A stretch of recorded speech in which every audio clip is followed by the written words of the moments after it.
how reliable relationship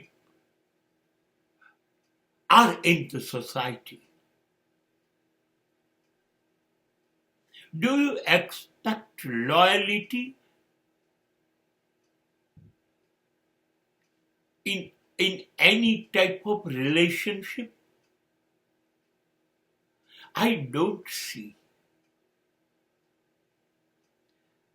સંબંધોમાં વફાદારી, પ્રમાણિકતા અને વિશ્વસનીયતા લગભગ શૂન્ય થઈ ગઈ.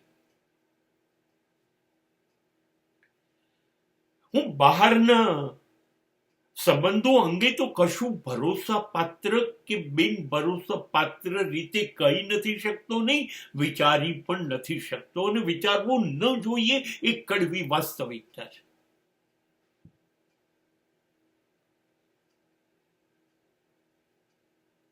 પણ હું વિચારી રહ્યો છું કે જે બિલકુલ મારા અંગત, મારા પોતાના છે, લોહીના સંબંધો છે, જે મને જન્મની સાથે મળ્યા છે, કે જ્યાં મારું જોડાણ બિલકુલ નિશ્ચિત છે, એ સંબંધોની વાત કરું છું. શું ત્યાં વફાદારી છે? ત્યાં વિશ્વસનીયતા બચી છે? જવાબ છે ના. જો વફાદારી, વિશ્વસનીયતા ભરોસાપાત્ર હોત તો માત્ર અમદાવાદમાં 100 વૃદ્ધાશ્રમ ખોલ્યા હોત. માનો છો તમે જે મા બાપ જન્મ આપે એને એના દીકરાઓ વૃદ્ધાશ્રમ સુધી પહોંચાડે? સંબંધોની કઈ વિશ્વસનીયતા રહી? ભારતભરની અદાલતોની અંદર ભાઈઓના ભાઈઓ અને ભાઈઓના બહેનો સામેના અદાલતના મુકદ્દમાઓની સંખ્યા લાખોમાં છે. એક જ લોહી છીએ, ભરોસો નથી રહ્યો.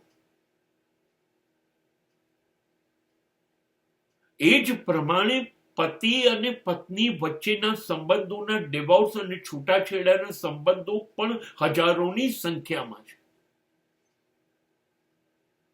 અને કદાચ છૂટાછેડા નથી લીધા તો જે જોડાયેલા છે એની જિંદગી છૂટાછેડા કરતા વધુ ખરાબ છે.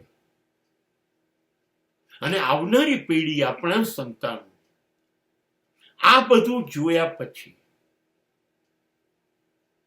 આપણે એની પાસે કેટલી વફાદારી કે વિશ્વસનીયતા સંબંધોમાં આશા રાખીશું?